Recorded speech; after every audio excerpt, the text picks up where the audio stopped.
स्वागत है ऑप्ट्यूजस पे। तो यहाँ पर 2000 एमसीक्यू के सीरीज़ में सीयूईटी हमें इकोनॉमिक्स एंट्रेंस एग्जामिनेशन से रिलेटेड जो है आपके इलास्टिसिटी ऑफ डिमांड रिलेटेड हम लोग जो है एमसीक्यू आज करेंगे, जो कि काफ़ी इंपॉर्टेंट रहेगा आप सभी के एंट्रेंस के लिए विद डिटेल डिस्कशन। तो लास्ट तक ये वीडियो देखिएगा। चैनल को नहीं सब्सक्राइब किया हो तो सब्सक्राइब कर लीजिएगा, बेल आइकन प्रेस करना नहीं भूलिएगा। अगर आप हमारे जो है सीयूईटी एम इकोनॉमिक्स के बैच को ज्वाइन करना चाहते हैं तो मैंने जो है आपके कॉन्टैक्ट नंबर आपके डिस्क्रिप्शन में दे रखा है, वहाँ पर आप जाके ज्वाइन कर सकते हैं कॉन्टैक्ट करके। हमारे क्लासेस में याद रखिए आपको लाइव लेक्चर्स, ठीक है, यहाँ पर आपको रिकॉर्डेड भी मिलता है, वही आपको जो लेक्चर रहता है अवेलेबल वो रिकॉर्डेड भी अवेलेबल हो जाता है। साथ साथ आपको 60+ टॉपिक वाइज टेस्ट सीरीज 10+ जो है आपके एग्ज़ाम बेस्ड, जिसमें कि पार्ट ए और पार्ट बी दोनों रहेंगे। इसमें आपको पूरा फुल फ्लेज जैसे सीबीटी मोड में आपका सीयूईटी का एग्ज़ाम कंडक्ट होता है वो मिलता है। आपको रिवीजन मिलेगी, रिवीजन क्लासेस, और आपको मैराथन सेशन भी जो है दिया जाएगा इस पूरे कोर्स स्ट्रक्चर के दौरान। याद रखिए कि आपको मैथ्स और स्टैट्स हमारे गेट क्वालिफाइड टीचर 3 टाइम्स यहाँ पर आपको पढ़ाते हैं मैथ्स और स्टैट्स, ठीक है। तो आप लोग जल्द से जल्द ये आपके प्रॉपर जो स्ट्रक्चर्ड बैच है हमारा ज्वाइन करिए। अगर आप हमारे टेलीग्राम ग्रुप को ज्वाइन करना चाहते हैं तो कर सकते हैं, इसका लिंक भी मैंने डिस्क्रिप्शन में दे रखा है। तो चलिए स्टार्ट करेंगे आपके पहले एमसीक्यूज़ के साथ। पहला क्वेश्चन है आपका, the price elasticity of demand of for a good is 0.75 इसकी वैल्यू है। The demand of the good can be described as, तो यहाँ पर जो है आपका गुड किस तरीके का होगा, क्या आपका नॉर्मल होगा, इलास्टिक या फिर इन्फीरियर या फिर इन इलास्टिक टाइप का जो है गुड होगा। फर्स्ट ऑफ ऑल याद रखिएगा इलास्टिसिटी क्या वर्ड होता है इसका मतलब। तो इलास्टिसिटी मतलब याद रखिएगा कि रिस्पॉन्सिवनेस, यानी इलास्टिसिटी जो वर्ड है इसका यही मतलब होता है आपका कितना डिग्री ऑफ रिस्पॉन्स है, ठीक है। तो डिग्री ऑफ रिस्पॉन्सिवनेस को जो बताता है वो आपकी इलास्टिसिटी बताता है, ठीक है। और याद रखिएगा इलास्टिसिटी का मतलब क्या होता है, चेंज भी होता है, यानी हमारे अगर हम बात करें इलास्टिसिटी ऑफ डिमांड, यानी डिमांड में कितना चेंज आया, that is what elasticity word है आपका। अगर हम बात करें आपके इलास्टिसिटी ऑफ डिमांड की कितनी डिग्रीज हैं आपके, तो याद रखिएगा there are 5 degrees of elasticity of demand, जिसमें इलास्टिसिटी की वैल्यू इक्वल्स टू 1 होती है, एक आपकी इक्वल्स टू 0, फिर 1, फिर ग्रेटर देन 1, एक आपकी लेस देन 1 का केस होता है, और एक आपका होता है इक्वल्स टू इन्फिनिटी। तो याद रखिएगा कि अगर हम बात करें जब आपकी इलास्टिसिटी क्या होती है, परफेक्टली इलास्टिक, अगर आपका इन इलास्टिक डिमांड होगा उस केस में आपके इलास्टिसिटी की वैल्यू क्या होती है, ज़ीरो होती है। कैसे होती है ज़रा समझते हैं। अगर हमारा एक्स एक्सिस पे क्वांटिटी डिमांड लाई कर रहा है, अगर वाई एक्सिस पे आपके प्राइस लाई करती है, अगर हम देखिए अगर इन आपके प्राइजेज़ में हम कितना भी चेंज कर लें पर आपकी क्वान्टिटी डिमांड में कोई भी चेंज नहीं आएगा, तो फॉर्मूले पे रखते हैं percentage change in quantity demand divided by percentage change in price, ठीक है। ये आपका फॉर्मूला है इलास्टिसिटी का।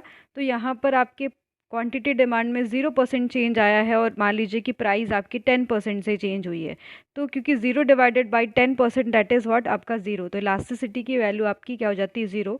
इसी को बोलते हैं हम लोग परफेक्टली इन इलास्टिक डिमांड, ठीक है, परफेक्टली इन इलास्टिक डिमांड, ठीक है। परफेक्टली इन इलास्टिक डिमांड का यही मतलब हो जाता है आपका कि आपकी डिमांड में कोई भी चेंज नहीं आया है, ठीक है, ओके। और नेक्स्ट आपका होता है एक आपका इलास्टिसिटी की वैल्यू 1 होती है, यानी percentage change in quantity demand. मान लीजिए 100% चेंज आया तो आपकी प्राइस में भी 100% चेंज आएगा, इसकी वैल्यू हो जाती है 1, ठीक है। इसका ग्राफ आपका रेक्टेंगुलर हाइपरबोला होता है, ठीक है। अगर हम बात करें आपके परफेक्टली जो है इलास्टिक डिमांड की, तो ये आपका इस तरीके से ग्राफ बनता है जिसमें कि आप क्वांटिटी डिमांड को इनफाइनाइट चेंज कर सकते हैं, इसी वजह से इलास्टिसिटी की वैल्यू ग्रेटर देन 1 होती है। इस केस में मान लीजिए कि आपके क्वांटिटी डिमांड 100% से चेंज हुआ है और प्राइस में 0% चेंज आया, तो 100 divided by 0 is equals to infinity.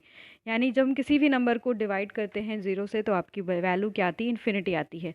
Greater than 1 और लेस देन 1 का लास्ट केस समझ लेते हैं। तो ग्रेटर देन 1 के केस में हमारी क्वांटिटी डिमांड मान लीजिए 100% से बदली और आपका प्राइस जो है 100% से चेंज हुआ, तो इस केस में आपका जो इलास्टिसिटी की वैल्यू है विच इज़ 2 ग्रेटर देन 1 है आपका, ठीक है। ये थोड़ा सा आपका फ्लैटर बनेगा ग्राफ इसमें, और आप देखेंगे कि यहाँ पर आपके क्वांटिटी में ज़्यादा चेंज आया एज़ कम्पेयर टू आपके प्राइस के तुलना में, ठीक है। और एक आपका लेस देन 1 का केस होता है। इस केस में अगर हम बात करें तो प्राइजेस जो होते हैं, याद रखिएगा कि यहाँ पर आपकी क्वांटिटी में कम चेंज आएगा, percentage change in quantity demand divided by percentage change in price.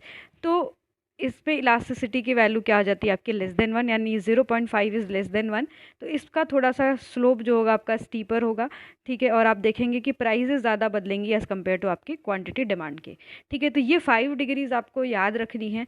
और अगर आपकी वैल्यू देखिए 0.75 आया विच इज़ लेस देन 1, तो आपको याद रखना है कि किस केस में आपके होता है, जिस केस में आपकी गुड क्या होती है, इन इलास्टिक होती है, यानी आपका रिलेटिवली इन इलास्टिक डिमांड यानी लेस इलास्टिक डिमांड के केस में ये वैल्यू हमें देखने के लिए मिलती है, लेस इलास्टिक, या फिर हम इसको क्या कहते हैं, रिलेटिवली लेस इलास्टिक डिमांड, ठीक है, लेस इलास्टिक डिमांड, ठीक है, याद रखिएगा। इसी वजह से यहाँ पर ऑप्शन नंबर आपका क्या करेक्ट हो जाएगा, डी वाला हो जाएगा। नेक्स्ट केस देखते हैं, when the prices of the product is increase by 10%, 10% से आपका प्राइस बदला है, क्वांटिटी डिमांड डिक्रीज हुआ है 15% से, ठीक है। In this range of price demand for the product is, क्या ये आपका जो है प्रोडक्ट इलास्टिक होगा, क्योंकि देखिए क्वांटिटी डिमांड ज़्यादा बड़ा है आपके प्राइस से। अब आप देख रहे हैं वैल्यू, फार्मूला आपको पता होना चाहिए, percentage change in quantity demand divided by percentage change in price. Product का प्राइस 10% से जो है इंक्रीज हुआ है और आपका डिमांड 10% से गिरी है, तो 15 डिवाइडेड बाय 10, तो ये वैल्यू आपकी क्या आने लगेगी, पॉइंट में आने लगेगी, ठीक है। अगर हम देखें तो आपको देखने के लिए मिलेगा यहाँ पर, सॉरी पॉइंट में नहीं आएगी आपका, क्योंकि डिमांड इज़ ग्रेटर ना आपके प्राइस से, तो 1 पॉइंट आपका हो जाएगा 5, विच इज़ यहाँ पर आपके ग्रेटर देन 1 का केस आ गया, यानी इलास्टिसिटी की वैल्यू जो है ग्रेटर देन 1 आ रही है, तो आपकी डिमांड किस तरीके हो जाएगी, इलास्टिक, ठीक है। यानी हमारे जो क्वांटिटी डिमांड में ज़्यादा चेंज आया एज़ कम्पेयर टू आपके प्राइस के, इसी वजह से ग्राफ कैसा बनेगा आपका, थोड़ा सा जो है फ्लैटर बनेगा। ऑप्शन नंबर, या इसीलिए ऑप्शन नंबर आपका ए करेक्ट है। जब आपको इस तरीके को क्वेश्चन देखने हैं तो आपको प्राइस का जो चेंज आ रहा है उसका परसेंटेज देखना है और आपकी क्वांटिटी डिमांड का। इन केस कि आपका क्वांटिटी डिमांड में ज़्यादा चेंज आ रहा है और प्राइस में कम चेंज आ रहा है, तो आपकी इलास्टिसिटी क्या होगी, यहाँ पर अगर इसमें ग्रेटर चेंज आया तो ये ग्रेटर देन 1 का केस है। अगर मान लीजिए कि प्राइस ज़्यादा बदला और क्वांटिटी कम बदली, तो आपके लेस देन 1 का केस जो है बन जाएगा। ये दोनों पॉइंट याद रखिएगा। नेक्स्ट हमारा क्वेश्चन है, if the price elasticity of demand for a product is equals to 0.5 then 10% decrease in price will, क्या हो जाएगा यहाँ पर, क्या इंक्रीज़ आपकी क्वांटिटी डिमांड जो है 5% से हो जाएगी, या फिर आपका जो है increase in quantity demand by 0.5%, या फिर डिमांड क्वांटिटी डिमांडेड बाय 5%, या decrease in demand quantity demand by 0.5%। तो देखते हैं हम लोग। तो आपको ये सिंपली आपके फॉर्मूला यूज़ करना है, elasticity of demand equals to क्या होता है, percentage change in quantity demand divided by percentage change in price, ठीक है। आपको ये फॉर्मूला यूज़ करना है। इलास्टिसिटी ऑफ डिमांड की वैल्यू गिवन है आपको 0.5, क्वांटिटी जो percentage change in quantity demand है उसमें अभी कोई भी परिवर्तन नहीं है, तो अभी आप उसको स्टिल क्वांटिटी डिमांड ही लिखेंगे। और प्राइस में जो चेंज आ रहा है वो आपके 10% आ रहा है, इसको जो है आप क्रॉस मल्टीप्लाई कर दीजिए, तो आपकी वैल्यू क्या आ जाएगी 5, यानी आपके इंक्रीज़ कितना आपके आया है क्वांटिटी डिमांड में। तो याद रखिएगा कि यहाँ पर आपके इंक्रीज़ आता है क्वांटिटी डिमांड में 5% से। सिंपल फार्मूला याद रखना है इलास्टिसिटी का आपको, percentage change in quantity demand divided by percentage change in price. तो आपको प्राइस की वैल्यू गिवन है, इलास्टिसिटी ऑफ डिमांड की वैल्यू गिवन है, डायरेक्ट पुट करिए और आंसर आपका आ जाएगा। तो इसी वजह से यहाँ पर ऑप्शन नंबर क्या हो जाएगा, 1 करेक्ट है। नेक्स्ट हमारा है बहुत important question, suppose you are given the following data demand for the product and the price elasticity of demand when price decrease हो रही है प्राइस फ्रॉम 9 to 7। अब यहाँ पर जो है क्वेश्चन नंबर यहाँ पर ऑप्शन नंबर कौन सा यहाँ पर करेक्ट होगा देखते हैं। तो यहाँ पर हम लोग देखते हैं, तो फर्स्ट ऑफ ऑल आप लोग जो है सारे डेटास को लिखेंगे। यहाँ पर आपका जो है डेल्टा क्यू निकालना होगा, डेल्टा पी और क्वांटिटी जो इनिशियल क्वांटिटी और इनिशियल प्राइस। डेल्टा क्यू कैसे निकलेगा, यानी परसेंट आपके कितना चेंज आया आपके इनिशियल क्वांटिटी और आपके जो है फाइनल में। तो फाइनल माइनस इनिशियल करेंगे तो आपको डेटा जो लेना है वो 9 to 7 तक का लेना है, मतलब 9 से लेके 7 तक का, तो 60 जो है फाइनल आपका जो है क्वांटिटी है और इनिशियल क्वांटिटी आपकी 40 है। रही बात अगर प्राइस की बात करेंगे तो प्राइस आपका कितना है, फाइनल प्राइस 7 है और इनिशियल जो प्राइस आपका कितना है 9 है। ठीक है, बाय डिफ़ॉल्ट हम इसको जो है 2 ले लेंगे और यहाँ पर आपका 20 जो है परसेंटेज चेंज इन क्वांटिटी आएगा। रही बात अब क्वांटिटी की, क्यू जो इनिशियल क्वांटिटी आपकी कितनी है 40 है और जो आपका इनिशियल प्राइस है वो 9 है। अब ये सारे वैल्यूज़ को हम जो आपकी इलास्टिसिटी ऑफ डिमांड का फॉर्मूला होता है उस पर पुट करेंगे। क्या होता है, delta Q upon delta P और जो होता है इनटू प्राइस अपॉन क्वांटिटी, ये वाले फॉर्मूले पे हम रखेंगे तो आपका आ जाएगा 20 डिवाइडेड बाई जो है आपके हो जाएगा 2। ठीक है, इनटू क्या हो जाएगा, प्राइस आपका कितना है 9 और याद रखिएगा कि जो इनिशियल आपके क्वांटिटी कितनी है 40 है। ठीक है, तो यहाँ पर आपका हो जाएगा 22 ज़ा यहाँ पर जो है 2 हो जाएगा, 2 ज़ा 4 हो जाएगा, तो 9 डिवाइडेड बाई 4 करेंगे तो आपका हो जाएगा 2.25 के आसपास आपकी वैल्यू आएगी। तो इसी वजह से आपका ऑप्शन नंबर जो करेक्ट बनेगा वो आपका डी बनेगा। ठीक है, यानी हमको यहाँ पर जो इलास्टिसिटी ऑफ डिमांड का जो फॉर्मूला है उसको यूज़ करके initial quantity and final quantity के हिसाब से आपको जो है आंसर करना पड़ेगा। क्लियर। नेक्स्ट आपका क्वेश्चन है, if the increase in the supply of the product, आपके सप्लाई इंक्रीज हो रहा है प्रोडक्ट का जिसकी वजह से प्राइजेस आपके डिक्रीज़ हो रही है, बट कोई भी चेंज आपके एक्चुअली आ नहीं रहा है आपके क्वांटिटी में, जो क्वांटिटी डिमांड की जा रही है उसमें, तो इसमें जो आपका आंसर कौन सा होगा, क्या यहाँ पर जो है जो प्राइस इलास्टिसिटी ऑफ सप्लाई 0 होगी। ठीक है, या फिर आपका जो है price elasticity of supply is infinity, या फिर आपका जो प्राइस इलास्टिसिटी ऑफ डिमांड है वो यूनिटरी होगा। ओके, और याद रखिएगा कि लास्ट आपका ऑप्शन है the price elasticity of demand is 0। अगर इन केस की अगर डिमांड की बात की जाए, ठीक है, आपके डिमांड में कितना चेंज आ रहा है, तो याद रखिए कि क्वांटिटी डिमांड में 0% चेंज आ रहा है जबकि प्राइस आपकी डिक्रीज़ कर रही है। ठीक है, यानी change in actual quantity of product exchange, तो यहाँ पर कोई भी जो है एक्सचेंज ही नहीं हो रहा है। ठीक है, no change in actual quantity, कोई भी आपके एक्सचेंज नहीं हो रहा है आपके एक्चुअल क्वांटिटी में, इसी वजह से इसकी जो इलास्टिसिटी ऑफ डिमांड है वो क्या हो जाएगी 0। तो ऑप्शन नंबर यहाँ पर जो है डी करेक्ट हो जाएगा। नेक्स्ट क्वेश्चन देखेंगे, if the 100 units of the product K are sold at unit price 10, ठीक है, dollar, and 75 unit of the product K sold unit price 15, one can conclude the price range। इसको किस price range के अंतर्गत आपको conclude कर सकते हैं।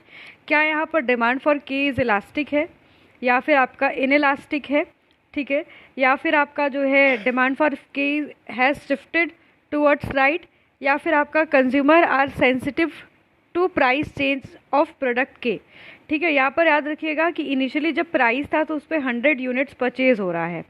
ठीक है, जैसे ही आपकी प्राइस इंक्रीज़ करती है तो आपका जो बेसिकली डिमांड है यूनिट ऑफ प्रोडक्ट का वो 75 हो जाता है, यानी आपकी डिमांड डिक्रीज़ कर जाती है।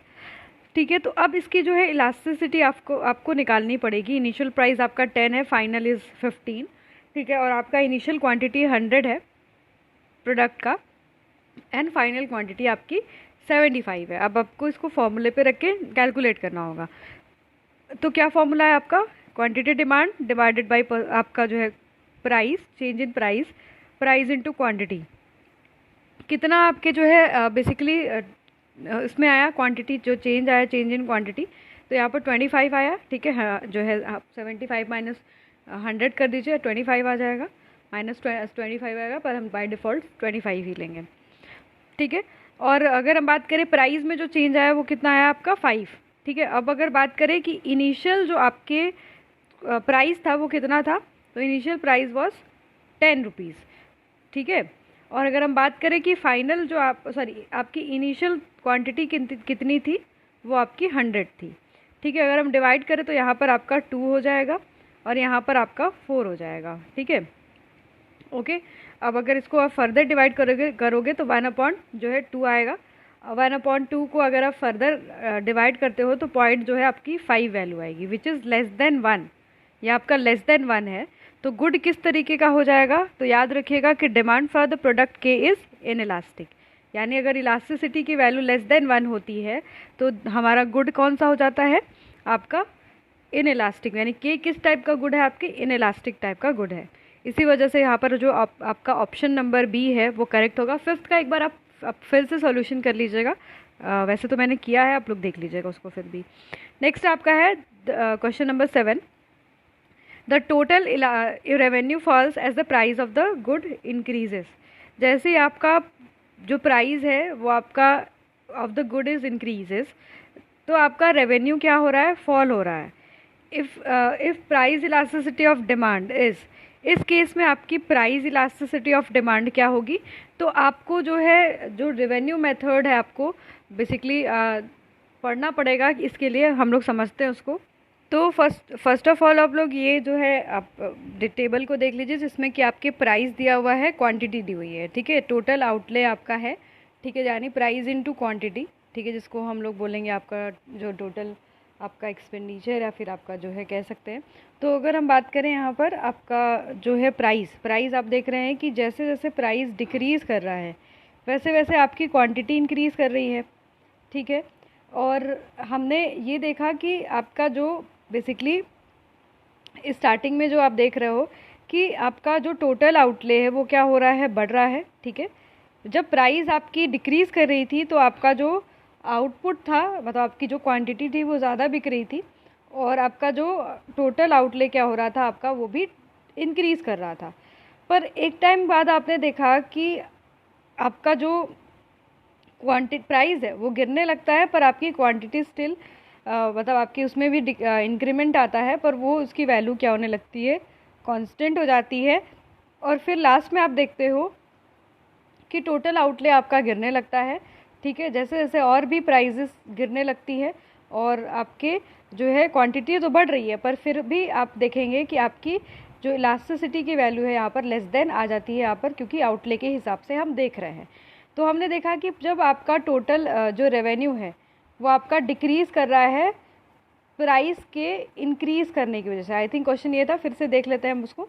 तो इस केस में आप देखेंगे कि आप जो आपका मतलब मैंने बताया कि टोटल रेवेन्यू गिर रहा है, आपकी प्राइस बढ़ रही है, ठीक है, सॉरी यहाँ पर प्राइस आपकी जो है क्या हो रही है, गिर रही है, ठीक है। टोटल रेवेन्यू देख रहे थे बढ़ रहा है, अपोजिट डायरेक्शन में चल रहा है, ठीक है। जब टोटल रेवेन्यू कम होने लग रहा है तो आप देख रहे हैं कि प्राइजेस वहाँ से इंक्रीज़ करना स्टार्ट कर जाएंगी, ठीक है।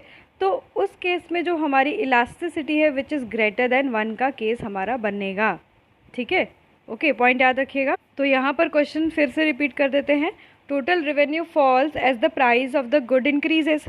टोटल रेवेन्यू फॉल कर रहा है ऐसे जैसे जैसे हमारा प्राइस आपका इंक्रीज़ कर रहा है, ठीक है। प्राइस जो है बढ़ने लग रही है तो टोटल रेवेन्यू फॉल कर रहा है। तो उस केस में हमारी जो इलास्टिसिटी होगी वो आपकी क्या होगी, तो याद रखिएगा कि इलास्टिक हमारा गुड होगा विच इज़ ग्रेटर देन 1 का केस बनेगा, ठीक है। यानी आपका रेवेन्यू फॉल करने लग रहा होगा और आपकी जो इलास्टिसिटी की वैल्यू है वो हमारी क्या हो जाएगी, ग्रेटर देन 1 हो जाएगी। इसको वेरीफाई करते हैं। तो जब इस पॉइंट को आप देखेंगे, इस टेबल को, जिसमें कि आप देख रहे हैं कि ये देखिए प्राइस आपकी क्या हो रही है, डिक्रीज़ कर रही है, ठीक है। पर एक सर्टेन पॉइंट के बाद 9 के बाद आप देख रहे हैं कि यहाँ पर प्राइस जो है वो क्या हो रही है, बढ़ने लग रही है, ठीक है। तो उस केस में हमारी जो क्वांटिटी डिमांड आप देख रहे हैं कि कम हो रही है, ठीक है। और उस केस में जो है आपका रेवेन्यू जो कि पहले आपका देखिए इंक्रीज़ कर रहा था, उसके बाद आपका क्या होने लग रहा है, डिक्रीज़ करने लग रहा है। तो प्राइजेस तो इंक्रीज़ हो रही है, प्राइस इंक्रीज़ हो रही है, इसी वजह से यहाँ पर क्वांटिटी डिमांड में क्या आ रहा है, कमी आ रही है। अब आपको पता है कि जो टोटल रेवेन्यू होती है प्राइस इंटू क्वांटिटी होती है, तो प्राइस के इंक्रीज़ करने से मतलब नहीं है, यहाँ पर क्वांटिटी कम डिमांड की जा रही है, इसी वजह से हमारा रेवेन्यू कम हो जा रहा है। तो यही हमारा केस जो बनता है वो इलास्टिक यानी ग्रेटर देन 1 का जो है केस बन जाता है। इसी वजह से वहाँ पर ऑप्शन नंबर वहाँ पर कौन सा करेक्ट है, आपका फर्स्ट करेक्ट है। क्वेश्चन नंबर 8 देख लेते हैं। तो डिमांड फॉर जो है सीरियल्स है उसकी डिमांड जो है मोर आपके प्राइस इलास्टिक है यानी ग्रेटर देन है, और आपके डिमांड फॉर जो सीरियल है एज अ होल के कंपैरेटिवली यानी इसकी डिमांड क्या है, लेस है। तो बेस्ट एक्सप्लेनेशन क्या होगा, क्या ये लग्जरी था जो आपका चेरियोज़ जो सीरियल था, या फिर सीरियल एक नेसेसिटी है, या फिर there is a more substitutes of जो है सब्स्टिट्यूट ज़्यादा अवेलेबल आपके चेरियोज़ के केस में then cereals as a whole, या फिर consumption of cereals are whole is a greater consumption than Cheerios. तो यहाँ पर ऑप्शन नंबर जो है सी करेक्ट हो जाएगा। यहाँ पर याद रखिएगा कि बहुत ज़्यादा सब्स्टिट्यूट आपके अवेलेबल है किसके केस में, आपके जो है चीरोज़ सीरियल्स के उसके केस में ज़्यादा सब्स्टिट्यूट अवेलेबल है एज़ कम्पेयर टू आपके सीरियल्स एज अ होल के केस के कंपैरेटिवली। इसी वजह से जो है ऑप्शन नंबर सी जो है परफेक्टली आपको यहाँ पर एक्सप्लेन कर सकता है। अब बात करेंगे जब आपकी इन केस ऑफ सब्स्टिट्यूट ज़्यादा है, सब्स्टिट्यूट ज़्यादा होने का मतलब you can shift your demand, है ना, अपने डिमांड को तुम शिफ्ट कर सकते हो। तो गुड्स कैसी हो जाती है आपकी, मोर इलास्टिक, है ना। गुड आपकी अगर आप सब्स्टिट्यूट अवेलेबिलिटी ऑफ सब्स्टिट्यूट है तो गुड्स क्या हो जाएगा आपका, मोर इलास्टिक, ठीक है। अगर लेस सब्स्टिट्यूट होगा तो आपका इन इलास्टिक टाइप का गुड बनने लगेगा, ठीक है। ये इस वाले पॉइंट पे काम कर रहा है। यानी अगर availability of more substitute is available in the market then the elasticity of demand is more elastic. नहीं आपके सब्स्टिट्यूट है तो इन इलास्टिक होगा डिमांड, ठीक है। तो ये वाले कंसेप्ट पे ये आंसर हो रहा है। नेक्स्ट आपका है what is most likely to effect of development of television, video cassette players and rental movies on the movie theatre industry. ये आपका किस प्रिंसिपल पे जो है काम करेगा, क्या यहाँ पर decrease in cost of production movies, या फिर increase in demand of the movie in theatre and tickets, movie theatre and tickets become inferior good, या फिर फोर्थ वन इज़ व्हाट आपका increase in the price elasticity of demand for movie theatre tickets. तो question में क्या पूछा है कि what is most likely effect of development of television, या फिर आपका मतलब टेलीविज़न का जो है डेवलपमेंट क्यों हुआ है वीडियो कैसेट्स का। तो यहाँ पर आपके increase in price elasticity of demand की वजह से हुआ है। इसी वजह से ऑप्शन नंबर यहाँ पर जो डी है वो करेक्ट बन जाएगा। नेक्स्ट क्वेश्चन हम लोग देखेंगे, लास्ट हमारा रहेगा, फिर हम उसके बाद जो है अगले नेक्स्ट वीडियोज़ में और भी क्वेश्चन को कवर कराएंगे। If in short run the demand of mass transit is elastic and in long run the demand is elastic then price। तो क्या होगा यहाँ पर option number correct, increase will decrease total revenue in short run but increase in total revenue in long run.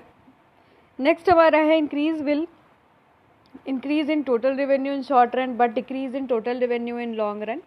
Third one is decrease will decrease in total revenue in short run, या फिर but decrease in total revenue in long run. तो option इसी तरीके से आपके दिए, पर हम लोग करेक्ट पे चलते हैं। पहले क्वेश्चन को समझिए। If in short run the demand for mass transit is in elastic, यानी यहाँ पर इसकी डिमांड क्या हो रही है, इन इलास्टिक इन नेचर है, ठीक है, उसमें कोई भी चेंज नहीं आ रहा आपके डिमांड में।